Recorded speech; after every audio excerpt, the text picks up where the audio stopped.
जय माताजी friends, welcome back to वाघेलास खाना खजाना। स्टीम करीने पण तमे एकदम नरम अने टेस्टी एवो मैंगो केक बनावी शको छो। ए पण घरे एकदम जाळीदार अने टेस्टमां बेस्ट एवो मैंगो केक आजे आपणे घरे ज बनावीने रेडी करीशुं।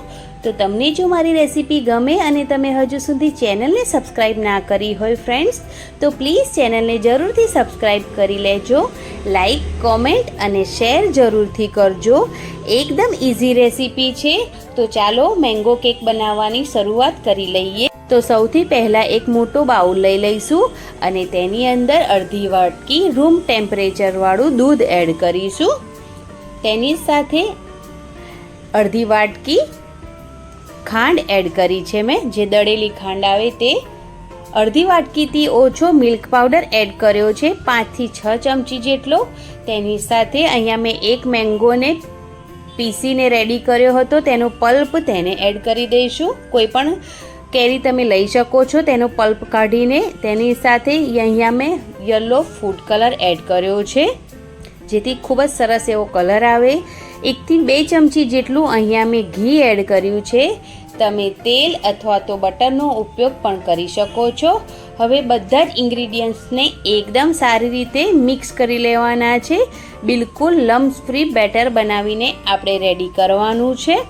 તો અહીંયા મેં જે કેરી છે તેને એકદમ સારી રીતે સાફ કરી અને મિક્સર જારમાં પીસી અને તેને ગાળીને તેનો પલ્પ એડ કર્યો છે।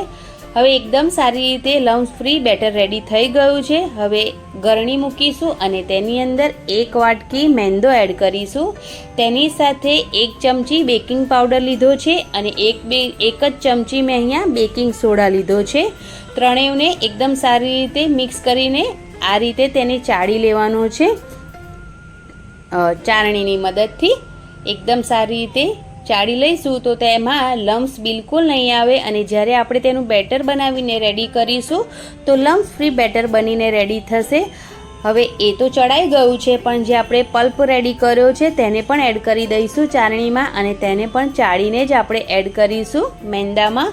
તો એકદમ સારી રીતે તેને પણ ચાળી લઈશું તો તેમાં પણ જે કંઈક મોટી વસ્તુ રહી ગયું હોય તો એ નીકળી જાય। હવે અહીંયા મેં અડધું લીંબુ એડ કર્યું છે, જેનાથી ખૂબ જ સરસ એવો આ કેકનો ટેસ્ટ આવે છે। તો લીંબુ જરૂરથી એડ કરવાનું। હવે બધી જ વસ્તુને એકદમ સારી રીતે વિસ્કરની મદદથી આપણે મિક્સ કરતા જઈશું અને એકદમ સરસ લમ્સ ફ્રી આપણે બેટર બનાવીને રેડી કરી લેવાનું છે। તો ખૂબ જ સરસ રીતે જેમ જેમ ચલાવતા જઈશું તેમ તેમ બેટર બનીને રેડી થઈ જશે।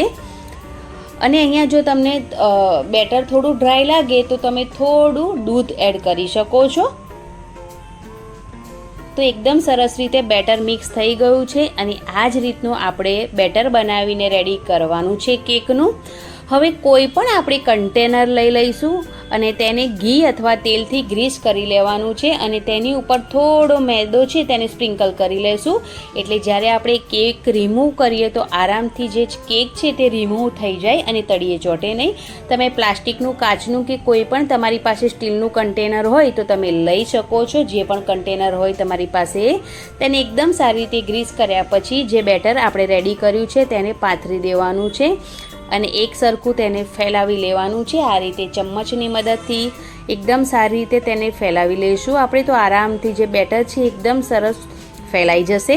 અને તેની ઉપર ગાર્નિશિંગ માટે મેં અહીંયા તૂટી ફૂટી એડ કરી છે। તમે ડ્રાય ફ્રૂટ્સ અથવા તો કેરીને કટ કરીને તેના ટુકડા પણ એડ કરી શકો છો, જે તમને પસંદ હોય એનાથી ખૂબ સરસ એવું ગાર્નિશિંગ કર્યા પછી અહીંયા મેં સિલ્વર ફોઇલ ઉપર લગાવી દીધું છે। તો આ રીતે સિલ્વર ફોઇલ લગાવ્યા પછી આપણે જે આ કેકનું બેટર છે તેને સ્ટીમ કરવા માટે મૂકી દેવાનું છે। 30 થી 35 મિનિટ માટે સ્ટીમ કરવાનું છે। હાઈ ગેસની ફ્લેમ પર જ તેને સ્ટીમ કરવાનું છે। કમસે કમ 35 મિનિટ માટે હાઈ ગેસની ફ્લેમ પર તેને તમારે સ્ટીમ કરી લેવાનું। તો અહીંયા 35 થી 37 મિનિટ જેટલો ટાઈમ લાગ્યો છે આ જે મેંગો કેક છે તેને સ્ટીમ થવાના। તો હવે તમે જોઈ શકો છો કે મેંગો જે કેક છે એકદમ સરસ ફૂલીને રેડી થયો છે। જો તમારે ચેક કરવું હોય તો ટૂથપીક અંદર નાખી જોવાની।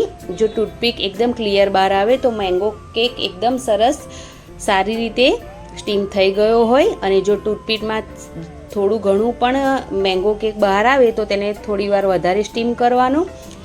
હવે થોડો ઠંડો થાય મેંગો કેક એટલે તેને તમારે જે સ્લાઇસમાં કટ કરવો હોય એ સ્લાઇસમાં તમારે કટ કરી લેવાનો છે. કોઈ પણ સાઇઝમાં કટ કરી શકો છો. આ મેંગો કેક જ્યારે રેડી થાય છે અને થોડો ઠંડો થઈ ગયા પછી જ્યારે આપણે તેને કટ કરીએ છીએ ને તો ખૂબ જ સરસ એવો એકદમ નરમ અને જાળીદાર મેંગો કેક બનીને રેડી થાય છે કે જેવો તમે બહારથી લાવીને ઘરે ખાઓ છો ને એ જ મેંગો કેક આપણે ઘરે બનાવીને રેડી કરીએ છીએ. એ પણ ઘરમાં જ રહેલા ઇન્ગ્રીડિયન્ટ્સથી. વધારે ટાઈમ પણ નથી લાગતો અને કંઈ નહીં, અને ખૂબ સરસ એવી રેસીપી ઘરે જ તૈયાર થઈ જાય છે. તો તમને જો મારી મેંગો કેકની રેસીપી પસંદ આવી હોય ફ્રેન્ડ્સ તો પ્લીઝ ચેનલને જરૂરથી સબસ્ક્રાઈબ કરજો. ફ્રેન્ડ્સ અને ફેમિલી મેમ્બરમાં આ વિડીયો વધારે ને વધારે શેર કરજો અને કોમેન્ટ કરવાનું બિલકુલ ના ભૂલતા. અને પ્લીઝ ફ્રેન્ડ્સ મને જરૂરથી સપોર્ટ કરો. મને તમારા સપોર્ટની ખૂબ જ જરૂર છે. ચેનલને સબસ્ક્રાઈબ કરો, વિડીયોને લાઇક, શેર અને કોમેન્ટ જરૂરથી કરજો. તો આવી જ રેસીપી સાથે ફરી મળીશું. ત્યાં સુધી તમે આ રેસીપી જરૂરથી ટ્રાય કરજો. બાળકોને ખૂબ જ પસંદ આવશે. એકવાર ટ્રાય કરશો તો અઠવાડિયામાં 3 વખત તમે આ મેંગો કેક બનાવશો. Thanks for watching. Bye bye. Take care. જય માતાજી.